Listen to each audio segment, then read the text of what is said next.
we have decided to feature 100 years of styling that, well, let's say, missed the mark. It makes you ask. What is that? We are going to kick this off with the Roaring Twenties. The assembly line has been going for 7 years. Everyone and their brother wants to take advantage of this new thing called an automobile. These cars of the 1920s are often considered beautiful, with most vehicles incorporating design elements first found on horse-drawn carriages. However, there were some unusual and potentially ugly cars from this era, such as the 1921 Rumbler Tropfenwagen. This design is an unsuccessful cross between an airplane, a boat, and a car, creating an odd look topped off with a giant Cyclops headlight. What makes Rumbler unique is its early use of aerodynamics to achieve a drag coefficient of just 0.28, better than even a modern Porsche 911 GT2 with a coefficient of 0.32. Unfortunately, being ahead of your time is not always enough to capture buyers. The company folded in 1925 after selling only around 100 cars. After the 20s came the Great Depression. The economy was drying up. People were struggling, and cost-effective, functional vehicles were needed. The pictures of Dorothea Lange and Walker Evans and Steinbeck's description in The Grapes of Wrath of Okies leaving the Dust Bowl in the usually vain hope of a better life in California, they tell the story better than I can. During the 30s, we were given some visually stunning vehicles, but there were exceptions. The Stout Scarab, designed by William Bushnell Stout of the Stout Motor Car Company from Detroit, is our pick for the 30s. The Stout Scarab can be described as a streamlined cross between a Volkswagen Beetle and a Twinkie. The Scarab was Art Deco inspired and sleek, but this precursor to the minivan was far from sexy. It lacks the intricate styling and details commonly found in cars of that era, featuring slab sides with minimal ornamentation, making it appear much larger than it actually was. The overall appearance is dull and almost resembles a kid's drawing. However, the Stout Scarab has some unique features, such as a spacious interior like a modern minivan. It also has modern functionality, with multiple rows of seating and even small removable tables for extended trips or camping. Despite its unique features and innovations, consumers did not readily accept the unconventional design, resulting in very limited production of the Stout Scarab. Coming out of the 30s, the Second World War jump-started our economy, but vehicle production was restricted to wartime vehicles. As a result, there were few new vehicles in the 40s. But that doesn't stop this next one from making the list and potentially making the all-time "what were they thinking" list. Can you guess who it is? It moved fast to create jobs and products needed by post-war America.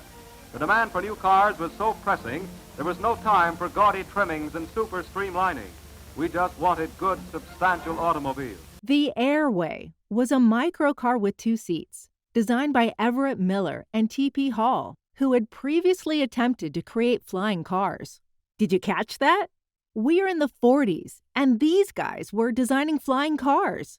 However, the Airway departed from their earlier ideas, taking on a more traditional road car approach. Unfortunately, the design of the Airway completely lacked the sleek curves and sex appeal characteristic of the cars from that era. Instead, it was tiny and had a log-like shape with disproportionately small tires and wheels, giving it an awkward and unbalanced appearance. The simple homemade-like styling of the aluminum body made the car look much less appealing than it could have been. Even selling at $750, the Airway failed to generate sufficient sales, and the company folded the following year. This leads us into the 50s, the space age of cars. This is where the future was only limited by imagination. There were some crazy ideas of what cars should and could be during this age. But we decided to select an entire brand as the Miss the Mark designs. I will give you one hint. Toilet seat? Any idea who our pick is for the 50s? And now for the moment I'm sure you've all been looking forward to. A look at the newest member of the Ford family of fine cars. the Edsel. For the ugliest car, or rather brand of the 1950s, we have Edsel. The Edsel was introduced on E-Day in 1957 after a huge amount of hype by Ford. Ultimately, introducing the Edsel brand, named after Henry Ford's son Edsel Ford, was a marketing disaster. What made the Edsel so terrible? Well, it's not so bad at first glance, and it resembles many cars of the era. A land yacht with lots of chrome, bright pastel colors, and plenty of presents. However, it's the details that kill the Edsel, and there is one that stands out above all: the grille. It's terrible, and it immediately grabbed the attention of the public and journalists of the day, quickly earning nicknames like toilet seat and puckered lips. Still, some took it even further, comparing it to women's anatomy. Unfortunately, in addition to the ugly grille, quality and reliability issues were also prevalent, further contributing to the downfall of the Edsel. Production of the Edsel ended in 1960. The greatest challenge a president ever laid down to a nation happened during the 60s. We choose to go to the moon in this decade and do the other things, not because they are easy, but because they are hard. Thanks to President Kennedy, the U.S., in the middle of a Cold War with Russia, decided to turn our attention to the moon. Unfortunately, that means some designers had their heads in the clouds and needed to think more clearly. The ugliest car of the 60s has to be the Dodge Dart. Although other vehicles of the era were also quite ugly, none were as bad as the 1962 Dart. The Dodge Dart wasn't always ugly, but the second-generation design that debuted in 1962 was one of the ugliest cars on the list. Unlike many others on this list, it is not because of one bad detail. The Dart was ugly from every angle, and because of every detail, it was truly a visual disaster. The front of the car features a large chrome grille and headlights in the center, but they are squeezed between two additional headlights that do not integrate well with the rest of the grille design. The rear of the car is not much better, with odd-looking taillights that do not want to be together, like an awkward family photo. The large chrome bumpers are bent down in the middle as if someone stood on them. Chrome accents wrapped around the car, both in the front and rear, only emphasize the unattractive appearance, with pointy details along the fenders topped with chrome. Fortunately for everyone, 1962 was the only year this unappealing design was produced before it was replaced by a much better-looking model in 1963. Shortly after we landed on the moon, the nation faced a new struggle, a new global power: the Organization of Arab Petroleum Exporting Countries, or OPEC, decided to flex its muscle during the 70s. This caused fuel to become an expensive commodity. People can no longer afford to run cars that do 12 miles to the gallon. That led many manufacturers to scramble to find a fuel-efficient design. The Mustang, once an American icon and a dream car for many, took a drastic turn in 1974 when Ford introduced the Mustang II, based on the Ford Pinto. Several factors contributed to the change in appearance, including the fuel crisis, increasing insurance rates, stricter emission standards, safety regulations, economic downturns, and declining consumer demand in the pony car segment. Despite Ford's challenges and a total lack of performance, it is difficult to understand why Ford couldn't have designed a more visually appealing car to attract customers. The primary issue with the Mustang II was its proportions. With a long hood and short trunk that didn't quite work due to the overall shape and positioning of the roofline relative to the body and wheels. Furthermore, the front grille and round headlights, surrounded by square bezels, did not work well together. Unlike the original 1965 Mustang, where the headlights and grille had surrounding details that led into each other, creating a harmonious design, the Mustang II has a headlight design that competes for attention with the grille, resulting in a choppy front end whose details do not flow smoothly together and appear unrefined. Additionally, the large regulation bumpers of the time, with minimal integration, added significant visual bulk and further disharmony to the design. The Mustang II suffered from poor proportions, awkward front end design, and many aesthetic and performance flaws that failed to capture the excitement and appeal of its predecessors. With auto manufacturers still feeling the pressure from restrictions, economic impacts, poor sales, and the increased tension between the U.S. and Russia, the 80s were a mixed basket. Its economy was sagging. Americans were being held hostage in Iran, and the minimum wage was $3.10. There were some genuinely great vehicles and plenty of terrible car designs. The one design that really stands out is the Aston Martin Lagonda, which takes everything about the 80s car design and turns it up to 11, resembling what could be the grandfather of the Tesla Cybertruck. Very unusual proportions and unique details, which set it apart from the other cars of the time. The front end boasts a thin row of lights and a tiny grille, with the main headlights being large pop-up headlights located on the hood, a classic 80s feature. In fact, the Lagonda boasts 10 forward lights and 2 turn indicator lights for a total of 12 light bulbs, an extravagant example of 80s excess. Inside, the Lagonda's futuristic interior continues its excess with an all-digital vacuum fluorescent dashboard and continued angular details throughout.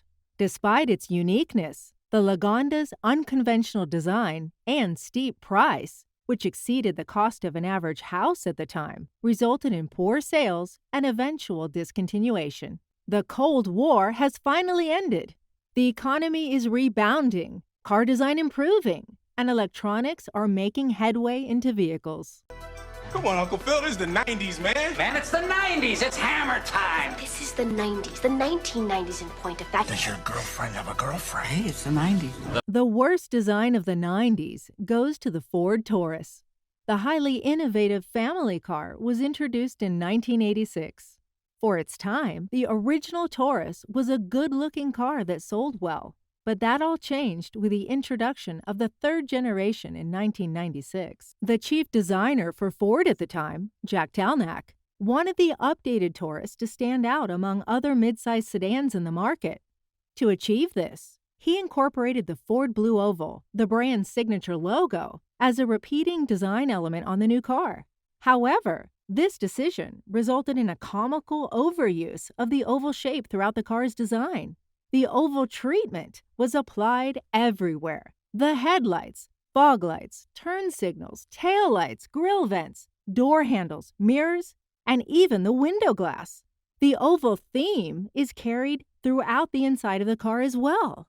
The excessive overuse of the oval shape detracted from the car's overall design, making it one of the least appealing cars of the era, illustrating that sometimes too much of a good thing can completely ruin a design.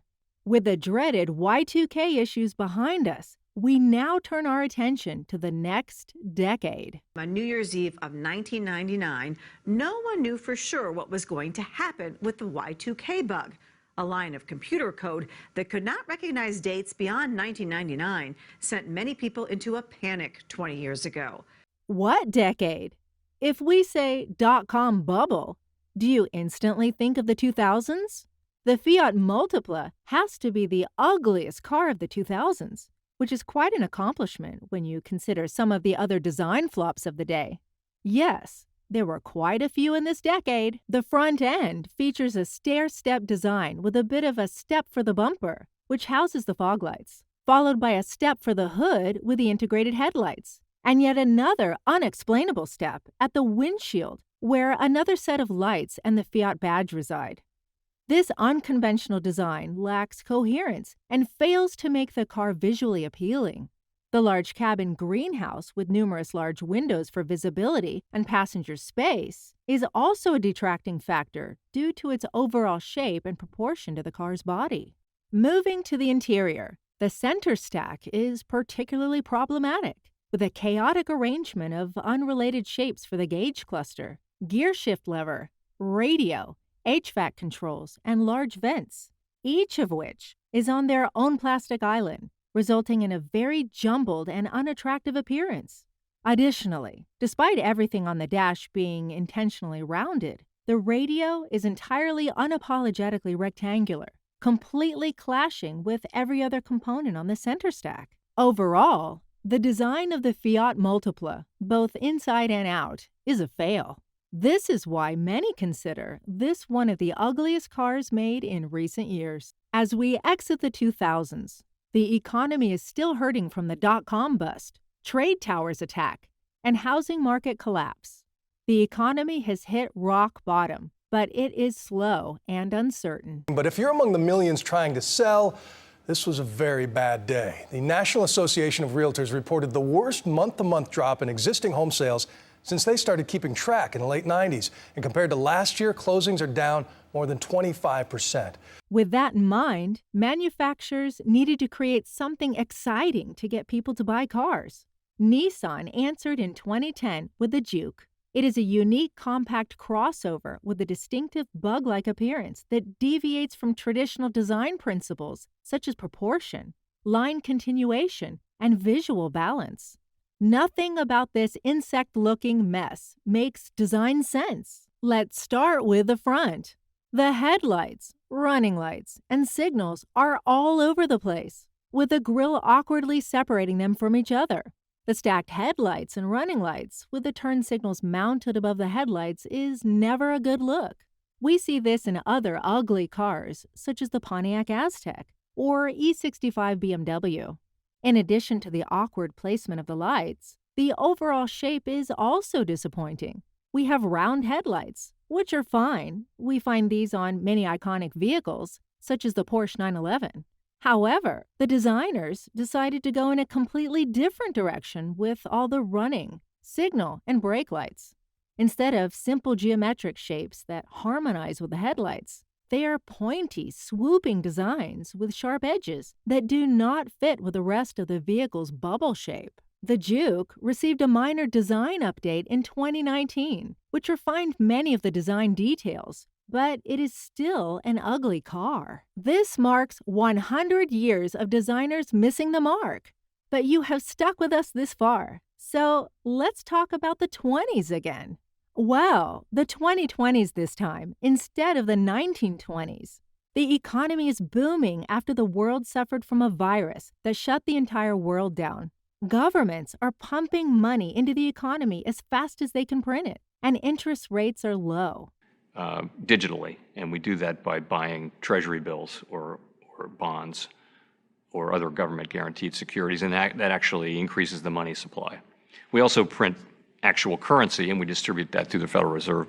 The 2023 BMW i7 is a striking vehicle, highlighting the importance of proportion and attention to detail.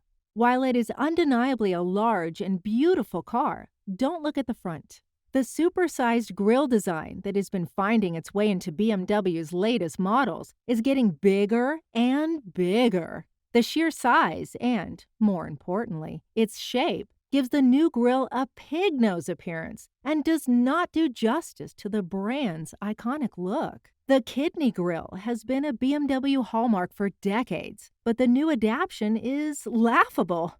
While it is true that modern high-performance engines require ample airflow for cooling, and large grilles are essential in fulfilling that requirement, the design details must be right.